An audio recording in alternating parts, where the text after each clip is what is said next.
Dès lundi et jusqu'à nouvel ordre, les crèches, les écoles, les collèges, les lycées et les universités seront fermés. Dès demain, midi, et pour 15 jours au moins, nos déplacements seront très fortement réduits. Nous sommes en guerre. Suite à la déclaration choc du président, beaucoup de gens se sont rués pour faire des provisions dans les supermarchés. Étonnamment, ce sont les fraises Tagada qui ont été dévalisées en premier. Une petite famille s'est donc posé la question de la composition de ces douces gourmandises. Un reportage de Thomas Le Seigne, Tom et Victoria Malaval, Fiona Mamou et Marvin Mesbah. C'est trop bon les fraises Tagada. Ah mais c'est trop bon. Miam miam. Miam miam. Ah, toujours en train de manger des fraises Tagada, vous. Vous allez avoir des caries, c'est pas bon pour la santé. C'est pas bon pour vous, je vais être ton fils. Oh non, mais non, pas les fraises Tagada. Mais qu'est-ce que t'en sais, toi? Puisque c'est bon au goût, ça va être bon pour nous, non? Puisque c'est comme ça, j'appelle l'usine Haribo. Ils vont bien nous dire ce qu'il y a dans eux.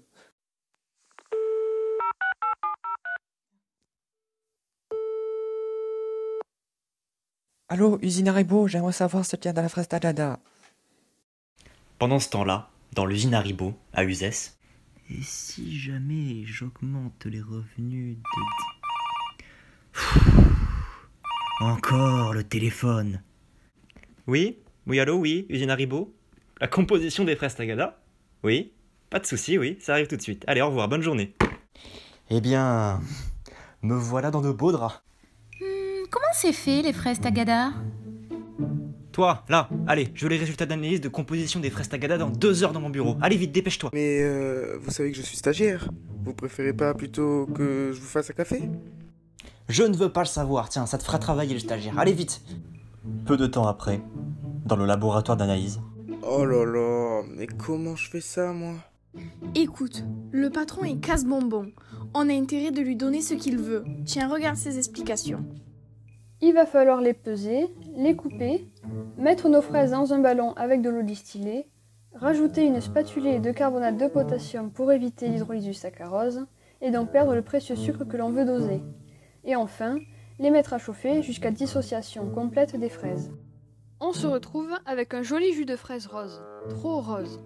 On va donc le transvaser dans une autre fiole jaugée, ajustée jusqu'au trait de jauge. On ajoute ensuite du charbon actif qui enlèvera cette hideuse couleur.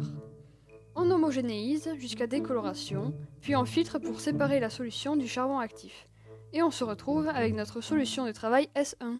Pour la chromatographie sur couche mince, nous aurons besoin de préparer une solution S2, qui sera diluée au demi de la solution S1. Nous prendrons 500 microlitres de S1 dans 500 microlitres d'eau distillée.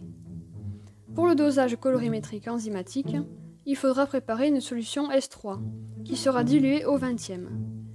Nous prendrons 50 microlitres de solution S1 dans 950 microlitres d'eau distillée. Oh là là, mais c'est des tout petits volumes. Comment je fais pour pipeter ça, moi? En utilisant un pipette man, regarde. Tout d'abord, il faut savoir qu'un Pipette Man peut coûter jusqu'à 150 €. Cela équivaut à environ 106 paquets de fraises Tagada, d'où les précautions nécessaires à prendre. Il faut avant tout savoir qu'il ne faut jamais forcer sur l'écrou de réglage de volume. Cela pourrait endommager l'appareil. Pour prélever, on chasse d'abord l'air en appuyant sur le piston en s'arrêtant bien à la première butée. Une fois le cône immergé, on aspire en relâchant doucement le piston et on pourra observer le liquide monter dans le cône. Pour vider, on appuie le cône contre la paroi du récipient en appuyant d'abord jusqu'à la première butée et jusqu'à la seconde butée pour vider tout le liquide contenu dans le cône. Ah, vous êtes marrant, vous. Ah, ça va, hein, c'est juste des fraises Tagada, je vais pas mettre des lunettes. Oui, même si les fraises Tagada sont inoffensives, les produits chimiques ne le sont pas. Pour prévenir de tout risque, portez vos EPI, équipements de protection individuelle. Ce sont la blouse, les lunettes et les gants. Ces solutions vont nous permettre de faire une chromatographie sur couche mince, qui nous permettra de connaître quels sucres sont présents dans la fraise Tagada, mais aussi de faire un dosage du glucose par la méthode enzymatique pour connaître la quantité de glucose présente dans la fraise Tagada. La chromatographie sur couche mince est une des méthodes majeures de séparation des molécules. Elle sépare les molécules selon leur caractère polaire. La phase mobile est un solvant apolaire et la phase fixe est une couche de silice ou de cellulose, du papier quoi. Pour ce faire, nous utiliserons des étalons contenant les sucres recherchés qui serviront à témoigner la présence de ces sucres. Ensuite, on fait migrer les dépôts dans la cuve contenant la phase mobile et on arrête la migration un peu avant que ça n'atteigne le front de solvant. Enfin, on procède à la révélation. On peigne la plaque avec du réactif de révélation sous la hotte, puis on sèche la plaque au sèche-cheveux. Alors, ça a donné quoi? Bah, à vrai dire, je sais pas trop, je comprends pas. Mais si, regarde. On peut voir que le saccharose a migré jusque-là, et le glucose jusque-là. De plus, pour la solution S2, on peut voir 2 taches de migration qui ont migré à la même hauteur que celle du glucose et du saccharose. On en conclut qu'il y a bien ces 2 sucres dans la fraise Tagada. Allez, c'est bien joli tout ça, mais il reste le dosage enzymatique à faire. Allez hop hop hop, va me chercher la solution étalon. Ah, tu parles peut-être de cet étalon-là? Mais non! La solution étalon, celle qui nous permettra de tracer la courbe d'étalonnage. Reprenons à présent notre solution S3 préparée préalablement, dans laquelle nous ajoutons les enzymes suivantes. La glucose oxydase et la peroxydase, contenues dans la solution de réactif de travail. Après 10 minutes d'incubation à 37 degrés, les 2 réactions suivantes vont permettre de transformer notre glucose en quinonéimine, qui est le fameux produit coloré rouge. Absorbant à 505 nanomètres, il nous permet d'utiliser la loi Berlambert. Nous allons mesurer son absorbance à l'aide d'un spectrophotomètre. Et ainsi, en comparant avec l'absorbance de la solution étalon dont on connaît la concentration en glucose, nous pourrons déterminer la concentration de glucose dans notre solution S3 grâce à un simple produit en croix. C'est ce truc-là, le spectrophotomètre? Mais comment ça marche? Et comment je mets les cuves dedans?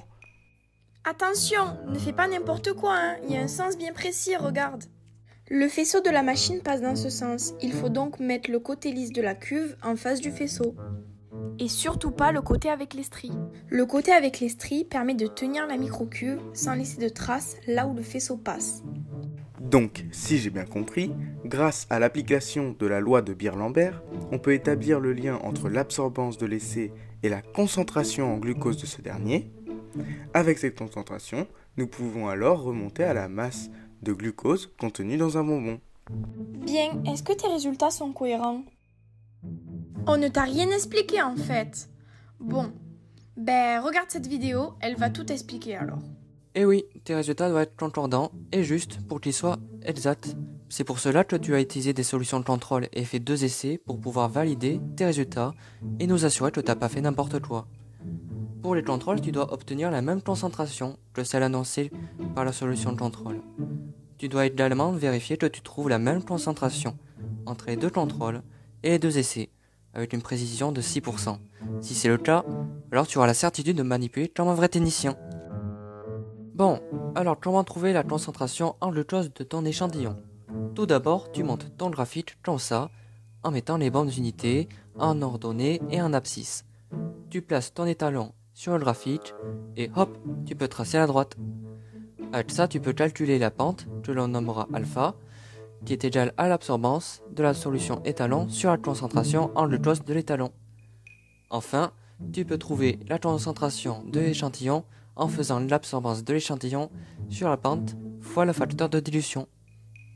Et maintenant, tu peux déduire la concentration de la solution S3 et S1. Allez hop, finis le rapport et va vite l'apporter au patron. Retour au bureau du patron. Tenez monsieur, voilà le rapport. J'ai tout réussi tout seul, comme un grand. Eh ben, c'est pas trop tôt.